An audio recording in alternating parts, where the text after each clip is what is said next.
Now I just sound delusional, but that's okay because I'm happy.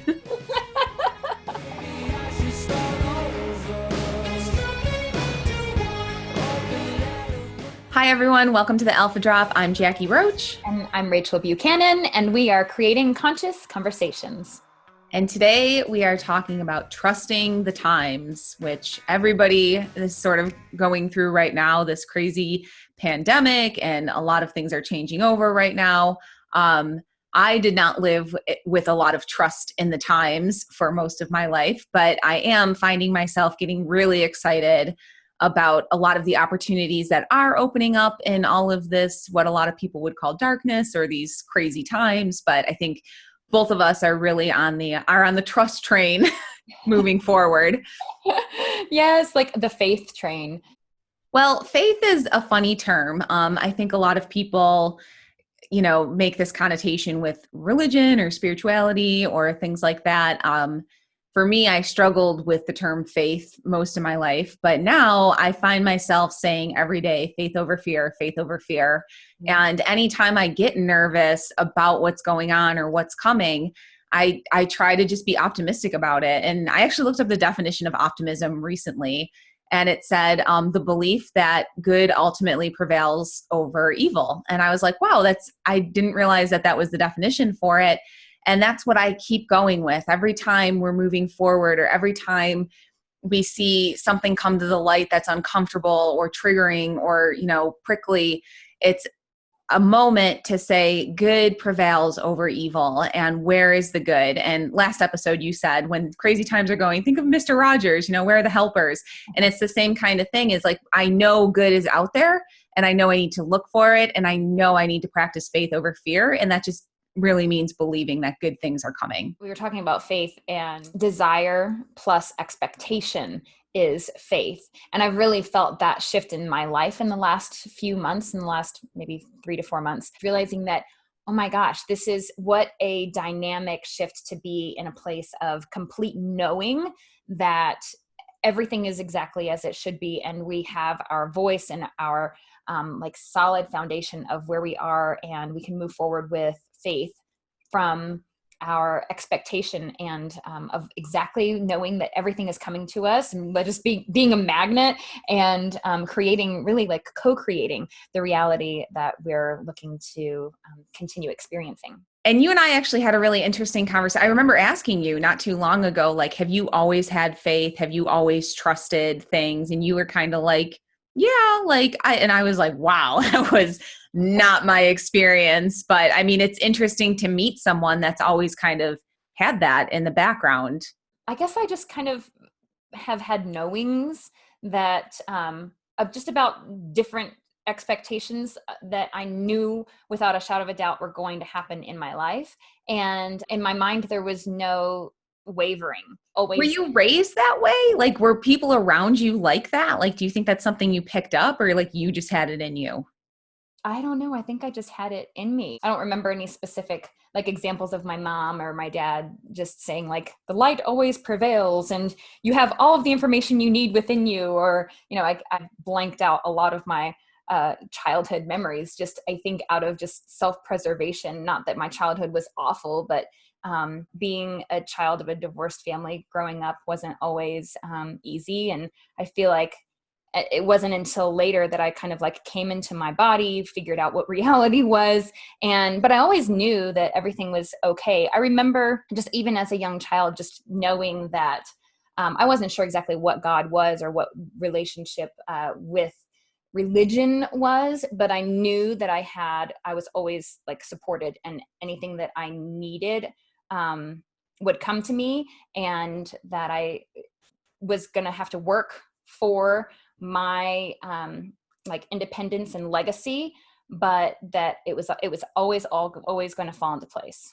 And it's just so exciting because now I actually feel in the last few months that it's just been this shift of wow, it's actually happening. And there is no doubt it is actually because of our meeting and what we're creating. And, this podcast is a very small part of it, but there's this my it seems like everything in my life coalesced into basically like this moment, and we're moving forward. And it's like this is actually the time, as from whenever I was a little kid. It's like this is actually, it's happening like right now. This is like such a gush fest between two of us right now.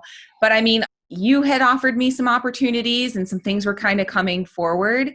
And I was still like afraid to jump and afraid to do it. I wasn't trusting the times. And you sort of swooped in and helped me get back on track. And you didn't owe me anything. You know, I knew that. And I was just sort of like, wow, believe in people because they are God. It's all something bigger. So just have fun and play the game and get back in the game, you know? Yes. And now I'm like, I'm so revved up. Like it's the little solo journey was, you know, heavy, but it was so worth it for where I am now. Well, and so much, it seems is out of our control. But again, like we had talked about in a previous lesson, it's all happening for us. It's not happening to us. And so, this whole fear around like 5G and what is happening, and the unknowns. I think that's what gets a lot of people, is like what are things we don't understand, and how is it going to affect us. And I think what you're speaking to, and we've both had conversations, does 5G freak me out? Absolutely. But instead of cowering in fear, I'm learning, okay, well, what can I do to coexist with this? Because it's not, there's forces beyond me that are pushing a lot of these things through, and I can't stop them. So I need to learn to live in harmony with them. Mm-hmm. And I'm so thankful for meeting you, because you've been through a lot of that already. Like you're very non-toxic, non-chem, and I learn a lot from you. And even the other day you were like, girl, you are taking the wrong vitamins. I need you to take these ones. And I was like, oh my God, I spent so much money trying to figure this out. There's a big learning curve, and it's like, where do you start? And, but then you think, why is this all important? What are we really doing as far as trying to be a non-toxic and do all of these things? Of course, we want to like live happy and healthy lives.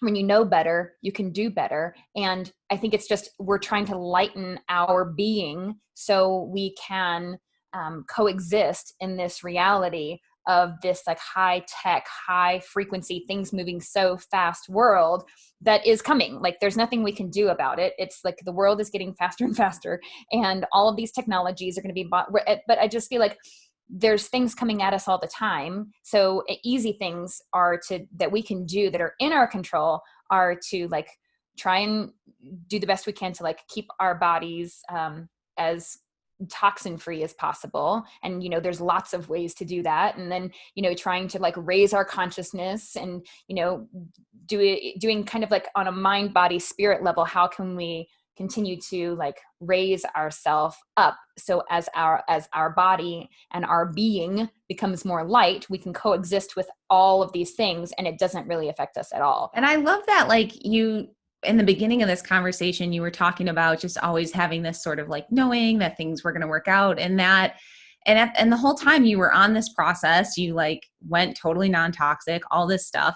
And it's opened you up, you meet me, who's like into this whole blockchain thing that a lot of people don't know about. And I happen to learn about that subject before it has really caught on in popular vernacular. But in this blockchain is this like next level of the internet that's going to give us a lot of ingredient transparency. So it's actually going to be really easy for consumers to have a cell phone, scan a code, and see exactly what's inside that bottle. And it's so cool that you and I we're unveiling it. It's episode 3. You guys have stuck it out long enough. We're turning into light beings that are working on light systems. To be clear, we're working on a blockchain solution for a niche in some companies. And I think it's going to be like, in general, blockchain is going to be such an opportunity to provide so many solutions and solve problems and consolidate processes. And whenever you're going to go into a store, have a QR code, scan it with your phone, and literally be able to see whatever the company finds are going to be the most important information to relay to the consumer, whether it's ingredients, when they were tested, all testing things. I mean, you can get really any information on the blockchain because it's unchangeable data. So once something is put on the blockchain, at a processing, once they scan it in, it's put onto the chain and it can never be changed at all. So you're going to be able to scan this code at the end of the process and see all of the points at which people have scanned in and made this, unchangeable data. And you can put whatever you want, whether it's ingredients or testing or anything that involves a supply chain, just like farm to fork. You can track a cow from the farm to your plate. Even just going right back to this trusting the times, a lot of people, their common questions are, okay, well, how is blockchain different than the internet? And why is it so much safer? And all these other things. And my best explanation for people, and really where we're going in times right now, is that for a long time, we've centralized a lot of our processes. We have the one Federal Reserve Bank. A lot of us go to one big corporation that we all work at. Our news is very centralized. It comes from a couple sources at the top. And really, the way blockchain works is instead of storing all of our information on one server that somebody could hack into and start changing data or doing whatever nefarious activity they want to do with it. And instead of that, we're going to have decentralized servers. So we're going to have one institution might have hundreds of servers that are all gathering information at the same time. And if someone were to hack into one of them and try to, change things around or whatever, those 99 other servers all over the globe are going to be like, that doesn't look right, and just literally kick that information out. And it would be it is impossible to hack into that many servers. And I know this can get a little dry, but the important part that I would like to convey to people is that we really are entering this time of decentralization, and we're seeing people connect in little tribes and little working groups. And this idea of hierarchy is really going away. And this is something I was learning about in business school through Harvard Business Review. They were talking about the lateral company, that we're not going to all be reporting to 4 different bosses. And blockchain, this is a foundational technology that cuts all that bloat in the middle out. And is it scary? A little bit, but there's so much opportunity to do things the right way. Yeah. It's it's really exciting to be honest, to be at the beginning of something that is going to be, there is no question it's coming. So, it just really brings us back to, is it things, the world as we know it is literally changing, and it's changing so quickly. And, so many people don't understand, cryptocurrency and blockchain, but it's going to be, in 5 years, nobody will not understand it. It will be everywhere. So just how do you adapt and know that it's all going to be fine. Even to your point with that, I think so much of trusting the times really does come down to reconnecting with the people you want to go through time with, Yeah. Because I had lost connection with a lot of people, and that's been coming back in the last couple of weeks. And I've been like, wow, this is why we do it. It's the relationships, it's the opportunities we can give to ourselves, our friends, our families, by bringing our best self forward, and by not being afraid, by trusting things as long as I show up every day, it's going to happen. Yeah, absolutely. And these communities, think of all of the people that we have met just in our meditation community. Some people I know you, and a handful of others that I'll be friends with for the rest of my life. And I've never actually even met you in person, which just blows my mind that I'm ready to move in with half these people. They're like, I'm starting a tiny village in Colorado. I'll meet you there in October. We may or may not all be moving to Fort Collins. I know, right? So, our theme today is trusting the times. Do you ever feel like you experience times where you're not trusting, or where you have to kind of pull your tools out and apply them? Well, yeah, all the time. I have. And having our meeting with all of the officers of our applied blockchain project, I realized that I'm actually in full embodiment mode of faith and knowing that it's all coming, like this is the time, it's all happening, and there is no question, because it's all already happening, and then the gears are already in place and things are moving, and it's actually completely almost out of our control, even though it's completely in our control. But what a shift from like feeling as if we were trying to grab at something because we want it. And that I felt like for the last few years I've been needing and feel like grabbing at stuff out of like, that want and need, rather than allowing it to come to me and like knowing without a doubt that it's actually happening and it's coming. So yeah, but I mean, I would say pretty much all up until very recently, but it was just a process of retraining my mind and my faith, and courage in myself, I guess, to know that it is, and it's totally within our control. But it took work to like really reprogram my brain, and to have the experiences to like So really what does work? Okay, so you said it takes experiences. This is interesting to me because when I first heard that definition of like faith is desire plus expectation, it took me a minute to even just sit down with that and be like, do I agree with this? Do I think that's true? And I had a big hang up on the word desire for a long time. Like, what is desire? Where does it come from? Good and evil, all the things. And then even expectation. It's like, seriously, what is expectation? And then what does it mean to desire something and expect it's going to happen? And if I don't get the outcome I'm looking for, then I know one part of that equation, like I was either desiring the wrong thing or expecting more external than internal.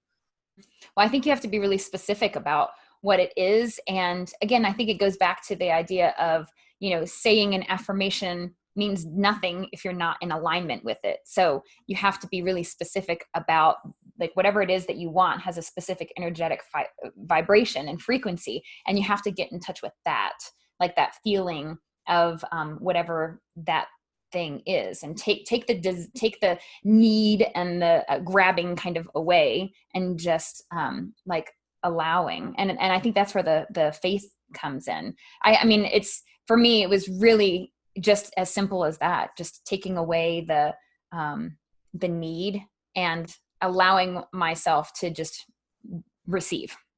I mean, I was very like I didn't feel like I deserved a lot of good things to come into, like not even in the way of like I was bad or messed up, but just like, well, things like that don't happen to people like me. Like I'm not from the right background. I'm not from the right. I don't know enough. I'm not good enough. I don't have the connections. I don't have this. Like, yeah, that you writing down a list of all of the things that your doubts and fears. So it's like black and white, and trying to continue to go underneath it. Oh, well, why do you feel like you don't know enough? Going underneath that, and really getting to the root cause of whatever it is. Because whenever you do that, you realize like most of your fears are completely baseless. Well, and that was always when I said in the beginning, like I always just go back to faith over fear. Like I would look at those things often in my journal and just say, this can't be true. Fear can't be true. So you need to fight through this, and you need to dig deep or find it in yourself to start believing and trusting and moving forward, because this has to be a lie. It can't be real. Mm-hmm. Exactly. You're like, and now I just sound delusional, but that's okay because I'm happy. It goes along with the idea of like nothing to hide, nothing to prove. Like it is what it is. I feel at this point, like it is what it is. I know Byron Katie had a whole book about that, and it's like, oh, okay. Yeah, it is. It's so liberating to really know that it is like it is.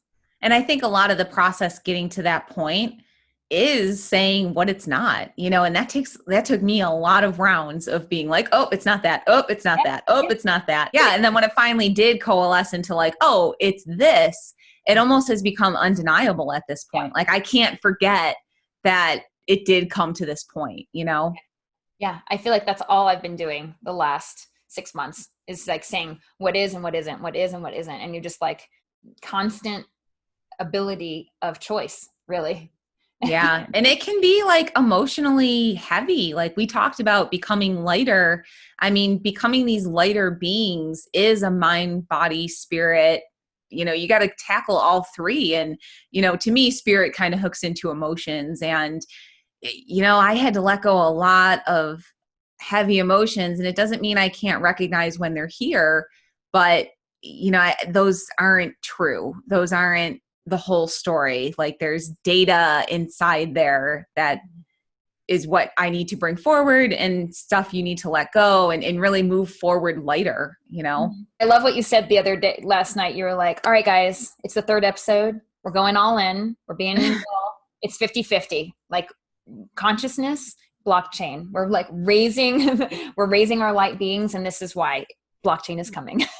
Yeah. And I mean, for anybody, like this is our path, but for whatever anybody's devoting their life to or whatever project you have, like it is a personal experience. Like you can't identify 100% with the thing without realizing you are the thing. Like, so for me to not, I would hate to work on a new technology and not have myself right, because that just means I could potentially bring the wrong stuff into the world if I wasn't working on me side by side. Like, and then you just get lost in the project and in the job and and it becomes not you anymore.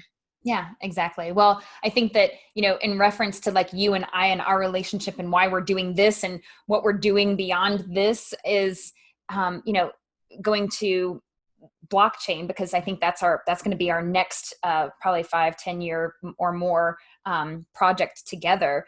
But if we didn't have our like solid faith in and trust in who we were and who each other are and our consciousness, then like anything else, there's going to be good and bad or light and dark in anything. But I know that we're going to be able to like create this space to have a conversation about like ethical blockchain, why it's important, why is it important to have consciousness in the conversation, and really be a voice for just this whole like movement and why it's important. Because like anything else that's coming out and being birthed, there's going to be lots of needs for conversations and to kind of like go into dissecting what it is and what it isn't and light and dark and all the things. So yeah. And, last time you said, how you love the concept of like, you can't say, I love you if you don't love yourself first.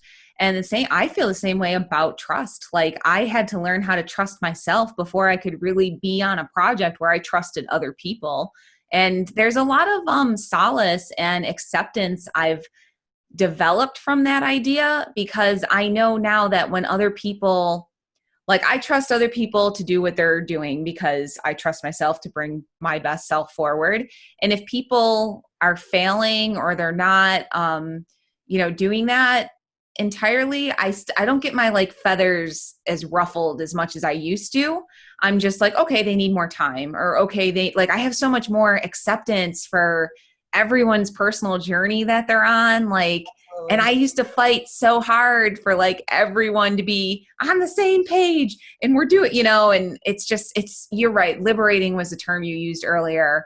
And I really like, now that I worry about me, I don't worry about other people. I respect them for being full-blown adults that are doing their own thing, and here we are. Well, I don't think you worry about you. That's what we were talking about last night. It's like, there isn't any worry. Yeah. There is no doubt. It is what it is. And it's actually really nice just to know that we're in this amazing flow and everything is happening. And it's just, there isn't any worry because there isn't even really trying. It is just being. And all we're doing is showing up to play our parts and being open to the possibility, because it's literally all happening. It's so exciting. I can't even stand it. Yeah. And I love how you said that, like, playing our parts, because that's really like, that's helped me like suck the seriousness out of everything. And you realize you're like, okay, you're just playing a part right now. Like you're just alive right now during this time. Here's the props that are available to you. Here's the people, here's the opportunities.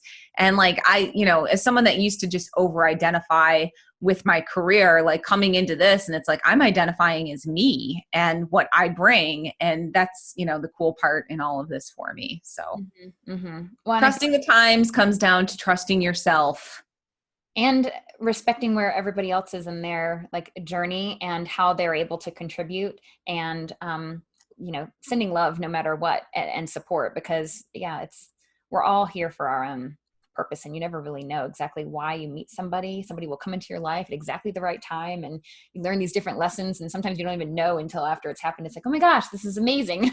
Yeah. And you don't need to know. I mean, so much of my past experience was trying to plan for every outcome that could possibly happen. And then it was like, well, I didn't even get to work on the thing because I was too busy working on, you know, everything that wasn't the thing. Well, you had said just the other day, it was like the most important thing is to be available, not busy. Yeah. You don't have to be busy. You need to be available. Like, just keep. It's all, I feel like that so much of that is like our reality right now is we're just showing up and we're being available. And Prepare for the opportunities that you want, prepare for your desires and expect them to come true. And if you got to tweak it. Yeah. You can always change. There's nothing in the life that isn't worth changing if you know in your heart that needs to be changed. So yeah, life is far more fluid than I gave it credit for up until this point. Likewise. Oh my gosh. I didn't realize that so many things were malleable and completely under my control. And so much of it is perception of myself and my reality. So all good stuff. Think on that. Yeah, just these little tidbits on things. My perception of reality. That's all. I just had to, get in there. Just got to get in there. Well, thank you all so much for joining us on our third episode of the Alpha Drop. Comment. We'd love to hear your thoughts, and you can always contact us at thealphadrop@gmail.com. Until next time, see you soon. And should we tell them who we're going to have a special visitor? We're going to start guests, guys. Guests are coming. Next time, we're going to be talking to some amazing blockchain dudes, and we're going to go all in on intro, why, how, and have an amazing conscious conversation around applied blockchain and how it actually works. So stay tuned for that next session. So yes. Take care, everyone.